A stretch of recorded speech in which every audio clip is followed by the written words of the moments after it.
Hello and welcome to Dark and Stormy Book Club.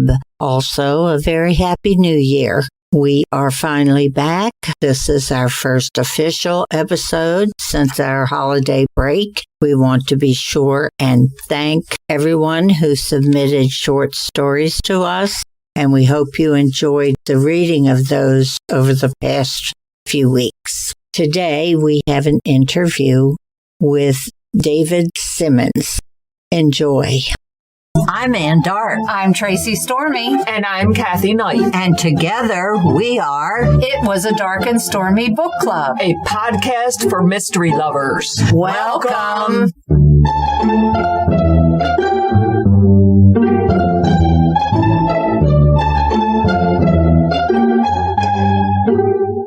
If you enjoy our show, please consider contributing to the Dark and Stormy Patreon. By becoming a patron, you will help us create better and quality content. There are also benefits to becoming a patron, such as exclusive content and Dark and Stormy merchandise. Become a supporter at patreon.com/darkandstormybc. Check our website for the link. We appreciate any and all contributions. Thank you.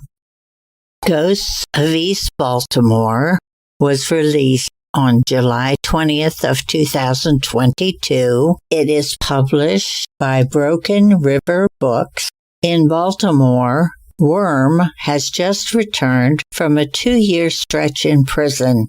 When he finds out that his hometown is being brutally destroyed by a dangerous new chemical, Worm is reluctantly catapulted into a phantasmagoric journey filled with chaos and destruction.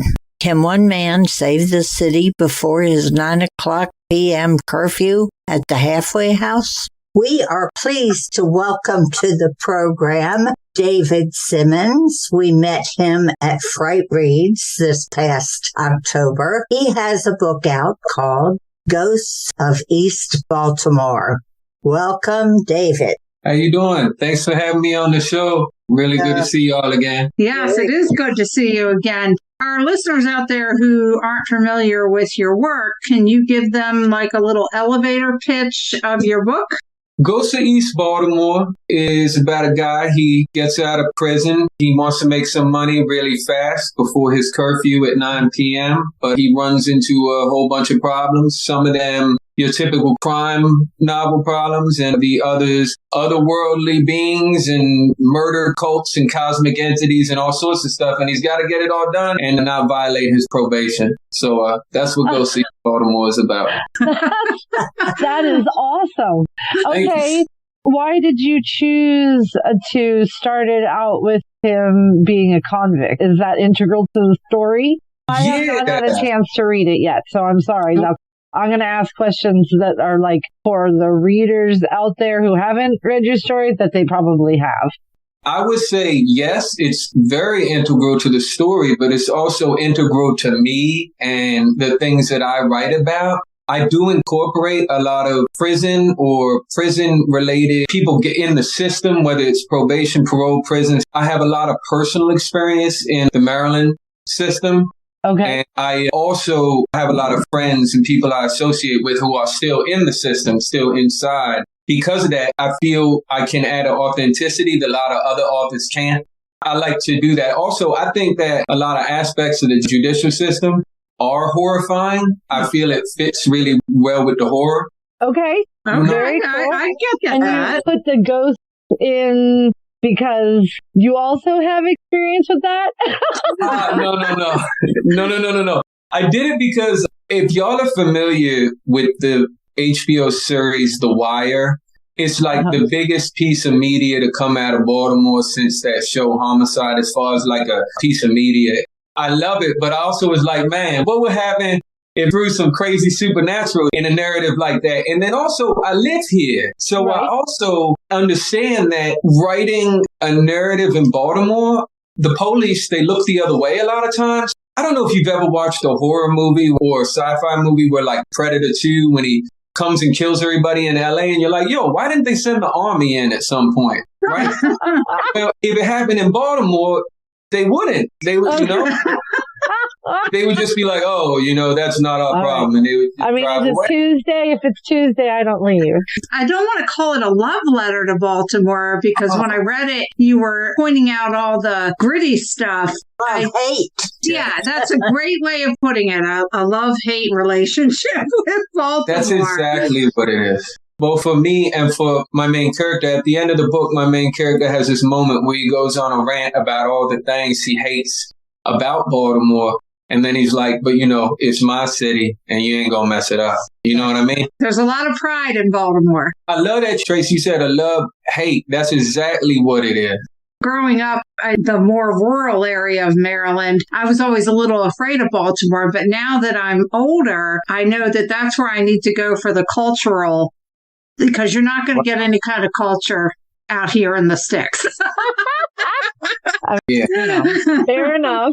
I think Maryland is full of beautiful places all over, whether you're from the Eastern Shore to St. Mary's to Western Maryland. There's just so much to see in this state. I love this state for real. Mm-hmm. I have to ask, who did your cover? That is the most amazing cover. If that doesn't say Baltimore, I don't know. The snowball and, with the marshmallow on it. Yep. Tracy, the egg custard with the melted marshmallow. Yes. Yep.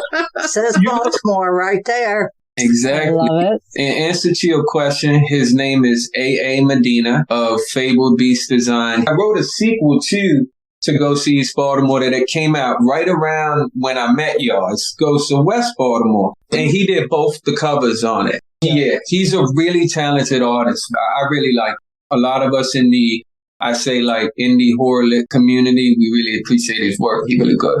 Yeah, he is good. Awesome. Thank you for that. You like the cover. I appreciate that. Does the second book have Worm in it also? It does. Oh, Yeah. good.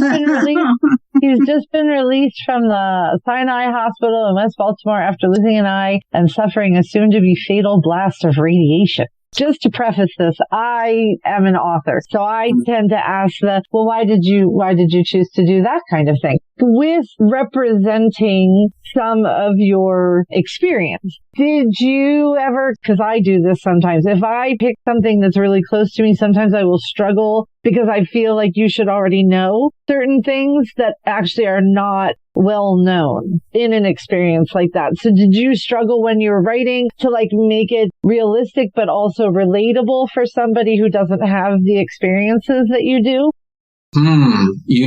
I totally understand what you're saying. A lot of my worldviews have been shaped to be very judgmental and harsh.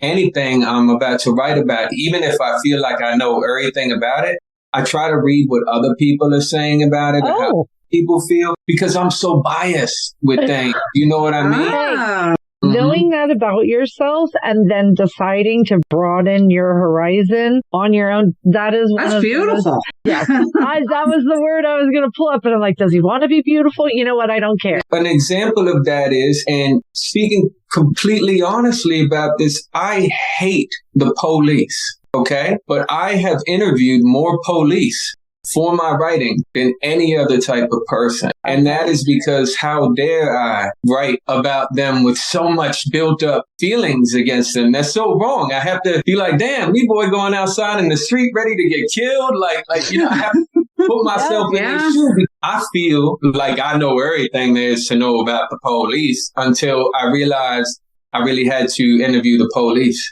Yeah. No, that makes a lot of sense. And I think, no matter what, because I write fluffier stuff, I write cozy mysteries. So there's a death and somebody has to figure it out, but it's not gory or anything. And I think in anything that we choose to write, there are going to be pieces of you. It's whether or not you can communicate it well. And whether or not somebody reads it and says, okay, I have no experience with that whatsoever. Because let's be honest, if I found a dead body, the last thing I'm doing is crouching down and being like, is there any clues down here? Is there anything that I need to know before the police do? Should I hand this over, or should I just go ahead and solve it on my own? When we're writing fiction, you have to ride that line, especially if you're going to do something that you have either experienced or know about.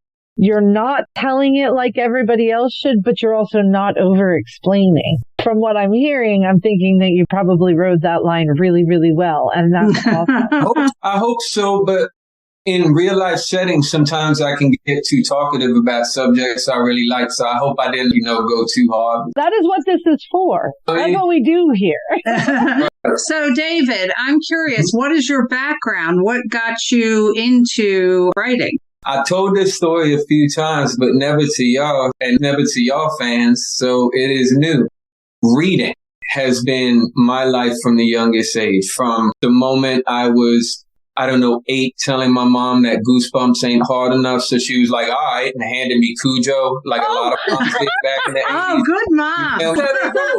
There's a meme out there that says, I would stake my life on the fact that every single 80s child read a Stephen King novel earlier than they should have, and that's why I did. I did a report. I did a book report on one when I was in 8th grade.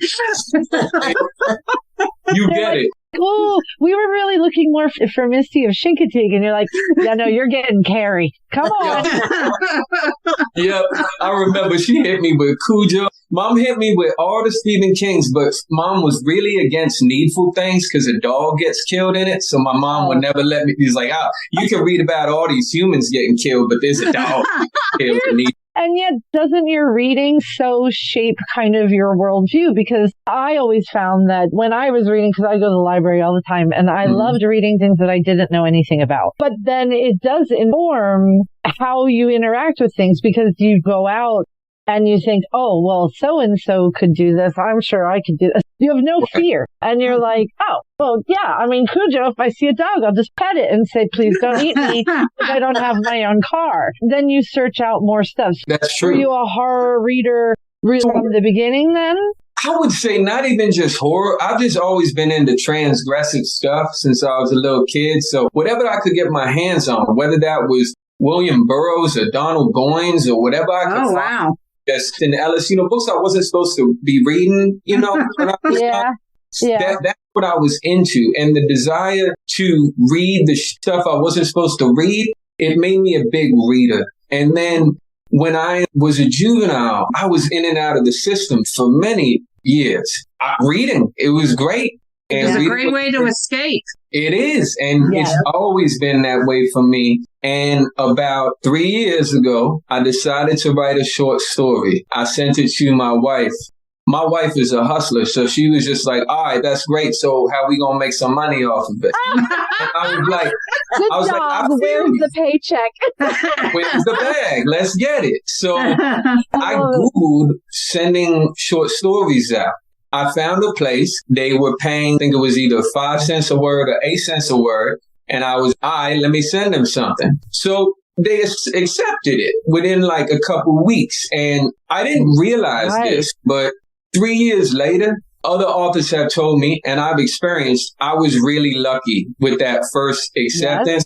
I have like 200 rejections in my submittable right now. It is what it is. You feel me? Yeah. Well, so I'm old school because when I was sending things out, you actually sent it and you sent it with a postcard so that they could send the postcard back to you to let you know that they got it. And then you had to do a self-addressed stamped envelope so that they could reject you. So I paid to be rejected. And I was like, you know what? I'll pay for the bathroom with these. Like, I mean, enough that I don't even have to go to Home Depot. Stephen King was writing. He said that he started with a nail and he ended up with a railroad spike of all of his rejections, because you really only need one person to say yes for each story. But in the meantime, you're like, do I count these, or do I just kind of figure that they're the jelly beans in the jar that I'm never actually going to, like, which one are we going for here? But good for you for persevering. But see, the thing is, I feel like me getting accepted so quick is what actually started my writing career, because it gave me all this arrogance. I was like, oh, I can do this. I just started writing endless short stories and sending them out. Then I started getting rejected and seeing how it went. But that first check or PayPal transfer, sent you my PayPal for a ridiculous idea I came up with. It made me decide not only can I do this, but I have so much to say that I want to do. and I can make some money for my family off of it. Awesome.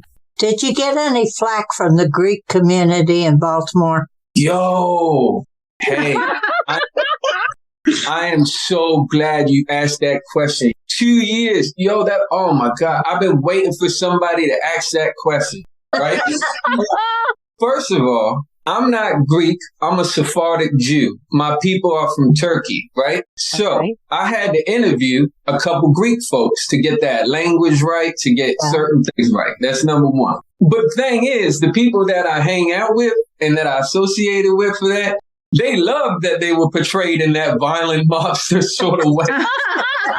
So, Isn't that funny? Thank you for making me a badass. I'm going to the grocery store. Do you need any bananas? I think I'd be a little nervous about going on Eastern Avenue in certain areas. Tell me how you felt about how that group was portrayed. Well, I thought there had to be now the Antioch, I didn't quite understand that whole thing there, but sort of like the Mafia light. Right. The Mafia light. It's like That's exactly what it is. you know, So- sweet and low. Seeing that and knowing that, you can see why some people who would appreciate being portrayed in the light of a mafia type, they felt like they put their chests out about that. They was like, yeah. But no. I wonder, as the book moves more units and goes more places, will I meet anybody who feels some kind of way about that? And I'd love to talk to them about it and have them tell me why they do, you know? Yeah. Are you going to continue Worm, do you think? So you have book 1, you have book 2. Do you have more stories for Worm? I'm branched. So I'm done with Worm for a little bit. I'm on a new book right now that I'm almost finished with. I just sold a collection to another publisher of short stories. But I'll tell you something. I'm having trouble moving away from Baltimore. Well, that's okay. Some, like... Laura Lippman. Yeah. Love Laura Lippman. She's a beast. Yeah, we've had her on the show before. She's great. Wow. She's a monster. I love Laura Lippman's work. She's great. If you massage, I suppose, where you're at, or even, make it an outskirt of Baltimore, I am sure that there are hundreds of thousands of stories within Baltimore Right. do not actually interact. I've been in Baltimore and you can go 2 streets and you're in like a completely different neighborhood than you when you just started your car and you're like, oh, is that You're absolutely right. pancake shop? Oh, I think we're stopping there. Completely different neighborhood than the 16-story hotel and valet service. You know what I mean? Like, it's in close proximity. So I feel like you could tell a number of stories and never really end up redoing yourself. I think you're 100% right. I love the research part of the writing, like spending times with the communities. And as somebody who take his daughter to daycare every morning and every afternoon, I can't go but too far, you feel me? So I don't want to get too far from Baltimore. So I can spend a lot of time researching and learning things here. And you're right, there's so many stories. I mean, in Ghosts of West Baltimore, I decided to take it to Park Heights, where the Jewish community. That's why I love that you asked the question about the Greek aspect. Because when I wrote Ghosts of West Baltimore, I was like, you know what I'm going to do? I'm going to make the antagonists the Jews. Because I'm a Jew. I'm like, I'm going to do that. And I can do that, right? But at the same time, I didn't really know much about the Orthodox Lubavitch community in Park Heights. So I had to learn. And that was fun. You know what I mean? It was really fun. I'm glad you brought up your daughter. I was on TikTok one day. All of a sudden, there you are on my screen, and your daughter is brushing your hair. Oh. Yeah. Little girls. I feel for my good friends who have boys, you know what I mean? Just because my daughter, she be wanting to color and put on my shoes and like touch my face and go, "You're so pretty, daddy." They boys be destroying stuff. I have a 3-year-old nephew, and the second you say, "Please don't touch that," he just whips it right off the table. I'm like, why? He calls himself the Destroyer. Like, he loves it. And I'm like, You're like the Stay Puft Marshmallow Man from the Ghostbusters. And it's like, boom, boom, boom. And I'm like, I don't think we needed a soundtrack to that, but thank you. Are you going to raise your daughter the same way and let her read any horror books she wants to read? You know, that has been one of the biggest questions of parenting that I have gone through because it depends on her. I got a nephew. He's 12 years old.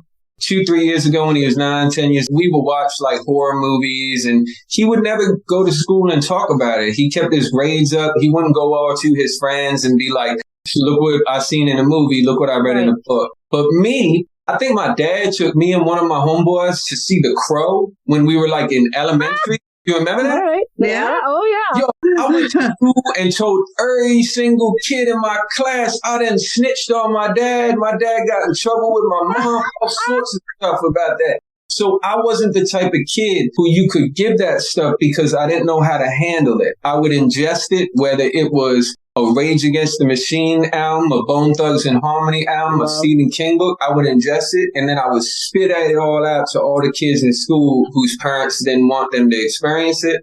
So if she's like me, no, I'm going to have to limit her intake. But if she likes my nephew, I'm going to expose her to everything. And reading is already a huge part of our life together, but I'm going to have to see how she acts. Anne is my mother. Yes. I was brought up that I was pretty much allowed to watch or read whatever I want. But I also knew if it was something I didn't understand that I could go to her and say, what is this? Because there was no internet. I was a kid. Let me ask you a question. When you would ingest that media, did you keep it? Did you go talk about it to all your friends and get in trouble? Oh, yeah. She told her friends. Hi, Mom, let me read. She was reading Stephen King, so I was getting all those from her. We were allowed to pretty much go see any movie we wanted to see and didn't have a lot of limits put on us. Although the fact that you had someone to talk to, if you didn't understand it, that's completely different than not knowing what your kids are doing. That's Those can be two different things. If you encourage them to explore, but then you also say, by the way, I'm home based and please come back if you have any questions, that's completely different than you watched what? Where were you? What are you doing? Why are we talking about this? I also feel like, so with my own child, it came down to what was her personality like? Did I feel like this was something? Because we used to watch Billy and Mandy, which is a cartoon. Oh, I love Billy and Mandy. I did too. Maybe not for a 2-year-old, but when she started understanding what she was watching, and I was like, ooh, maybe we need to rethink this a little bit. But she also knew that she could talk to us about it. But my husband used to play a game called Grabbed by the Ghoulies with her. And the second that she started having nightmares, that was done. Yeah. You know, like you just have to kind of check in with them too. Like they know they can come to you, but you also have to know that you can say, how are we doing? Was that too much for you? When I was little, I watched The Shining. I didn't know until I was 23. My husband put it on and I was like, with the two girls standing in the hallway with all that blood. And I was like, stop that right there. And he was like, what? And I said, oh my God, I have dreamed about that since I was 8 years old. I did not know that was real. Here I have watched the movie, but my brain had been like, you know what, sweetheart, we're going to protect you this time. Just put a shield right over that. Right. You have to be open in your communication, which it sounds like you are. And then also just, available for questions like Anne was for training. And it actually can be enjoyable sharing, especially things that you've read in the past. You're like real excited to see what they're going to think about it. Yeah. So they don't like it. And then you're like, what are you crazy? Now, are you going to let your daughter read your book? Eventually. Yeah. But once again, it depends on her level of maturity and stuff How old like that. is she now? She's just 2 years and a couple months. Okay. Oh, she's a cutie. So I do have to pay attention to stuff because I used to watch whatever I wanted to watch in front of her. Yeah. But now she's completely cognizant. Taking it in. She's a little sponge. And her vocabulary is immense. So she knows so many words and concepts like death and the fact that like chickens are food, That's a rough one. Right. If she'll see something, I can't be watching no movie with a lot of people getting shot or hurt or nothing like that. She'll be like, Daddy, they dead. And I'm like, Okay. You know what I mean? So Let's go watch Bluey. Come on. Exactly. So Although I will say Bluey is adorable. I watched her and I watched what I think there's a lot of worse stuff out there. Like when my daughter be watching Bluey, and occasionally these weird videos will come in like the mix on YouTube. Yes. I do not like that. I don't even like that for my 22-year-old. I don't like that for myself. And I'm like, what's that? What was you hear that? You said you don't like that for yourself? Feel weird. So what I mean is, I feel like even the innocuous stuff that you think is going to be chill, right? Because you like, as long as I don't let her read The Shining or go see East Baltimore, it's going to be okay. But then, that's not true. It's that stuff that sneak in there that you can't explain. That's a good way to put it. Yeah. Are you going to Fright Reads again next year? You know, I think I'm going to. I haven't decided entirely yet because I had an event slightly after that, and I was very, very tired from having it. I understand. Not to say I don't want to. I just have to look at it because, you know, I work full time. I take care of my daughter and I write. And then to do 2 weekends back to back was a lot for me. So what I'm waiting on is to see when that other event that I did is going to be. And that other event is called VoidCon, and it's in Huntington, West Virginia. So that's another thing. It's the driving and all that, you know? Yeah. But I would like to. Circling back, what are you working on now? I know we started talking about that, and then I think I derailed our train. So Sure. I'm working on a book right now. It's called Janelle Monáe. That's the name of the book. It is about a child passenger safety technician, the women at the hospital who teach you how to put your kid in a car seat. Oh, okay. It's about a woman who works at Hopkins in that position, and she starts losing her mind and causing harm to some of the people in there. But there's also very interesting. There's also a supernatural element to it. I would, without giving too much away, I would say it's like a mix of American Psycho and The Fly. There's something changing with her too. Because that sounds really good. You can't tease that and not have it available. Well, David, if you do not go to... I was going to say, because you need to send us that. And we'll definitely either put it in our newsletter, or because I want to read that. I would, as soon as I'm finished, I will. I absolutely will. I really will. Awesome. I'm excited for it. Thank you. Good. We thank you for talking with us. I thought this book was so much fun. I really liked it. I'm going to read the next one too. And I want the one about Hopkins. You really don't like Hopkins much. I caught that And the worst part about it, I should chill out because that's when my daughter was born. And they're like, they are good. So you know, you're right. I'll be picking on Hopkins a lot, but they're an easy target. They be doing something. Yes, they are. You used to work there. I used to work there. Because every time I go to the dentist, I tell him, if you tell me I have a cavity, you're dead in my next book. It's like, I'm aware of that. How many times have I died? And I'm like, a lot. He's like, maybe you should take better care of your teeth. And I said, oh, now it's going to be a brutal death. Okay, well, David, it was fun talking to you. We look forward to reading your next endeavor. Wow. Hope to hear from you soon. You too. Thank you so much for having me. Okay. Bye-bye. Bye. Trivia. It's been a while. Early in December, we had our last question of the year. We'll give you the answer now. Author Gary Phillips has edited several anthologies over the years. One particular accolades was one that paid homage to a past president. Which one? A. Richard Nixon. B. George Bush. Either one. C. George Washington. Or D. Barack Obama. The answer is D. Barack Obama. Phillips has edited a number of anthologies, including Orange County Noir and The Obama Inheritance. 15 stories of conspiracy noir, with the latter receiving the 2018 Anthony Award for Best Anthology. Obama Inheritance was inspired by the many conspiracy theories generated about President Barack Obama.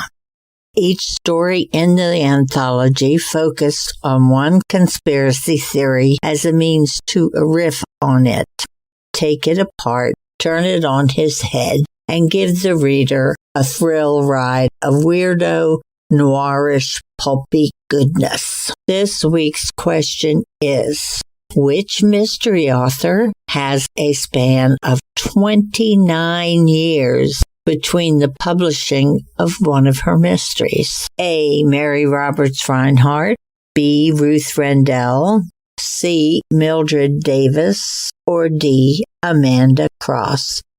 Tune in next week for the answer. Well, that brings us to the end of our first official episode of 2024. We thank David for coming on. He was a delight. We look forward to his works in the future. We hope you enjoyed it. You will visit it with us next week when we will have our top 5 mysteries that we read over the past year. Each of us has compiled a list. So, and remember, Life would be boring without a little mystery. bye.